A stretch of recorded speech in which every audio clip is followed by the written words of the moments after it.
ছেলের এখন ইচ্ছা হয়েছে একটু চিংড়ি মাছ ভাজা খাবে। তো কিভাবে চিংড়ি মাছটা ভাজা করি একটু দেখো। আমি এমনি চিংড়ি মাছটা ভেজে দেবো না, আমি চিংড়ি মাছটা প্রথমে বেছে নিয়েছি। ছোট চিংড়ি ঘরে ছিল, তাই ছোট চিংড়ি দিয়েই করলাম। প্রথমে একটুখানি নুন দিয়ে দিলাম, আর দেব একটুখানি গোলমরিচ,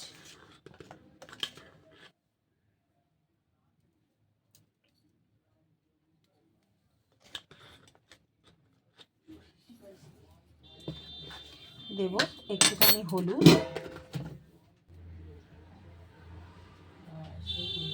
দেব একটুখানি ময়দা, দেখো অল্প একটু ময়দা দেব, আর দেব অল্প একটু কর্নফ্লাওয়ার দিয়ে আমি একদম শুকনো শুকনো করে মেখে নেব।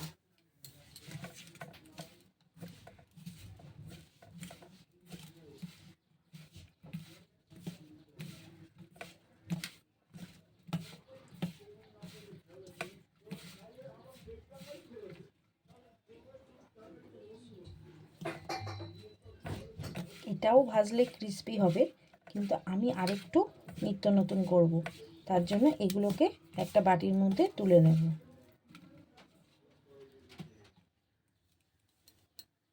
চিংড়ি মাছটা বাটিতে তুলে নিয়েছি, আর এখানে যেইটুখানি ব্যাটারটা ছিল গুঁড়ো, ওর মধ্যে একটুখানি জল দিয়ে মেখে নিয়েছি। আর এখানে নিয়েছি আমি একটুখানি সেওই, কাঁচা সেওই। তো এগুলোকে এবার এরকমভাবে দেব, দিয়ে সেওইয়ের মধ্যে এরকম করে লাগিয়ে তারপরে ভাজতে দেব। আমি কতগুলো বানিয়ে নিচ্ছি, তারপরে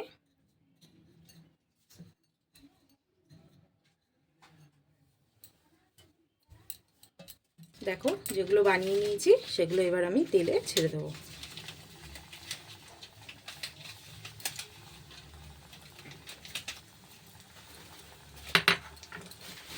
আর ওগুলো বানিয়ে নিই, বানাবো আর এক এক করে ছেড়ে দেবো।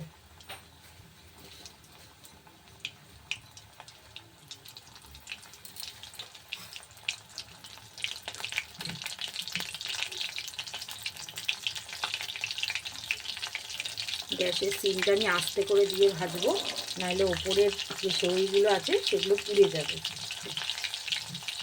দেখো আস্তে করে দিয়ে আমি ভেজে নিচ্ছি, কত সুন্দর দেখতে হয়েছে। বাচ্চারা এগুলো দিলে খুব খুশি হয়েই খেয়ে নেবে।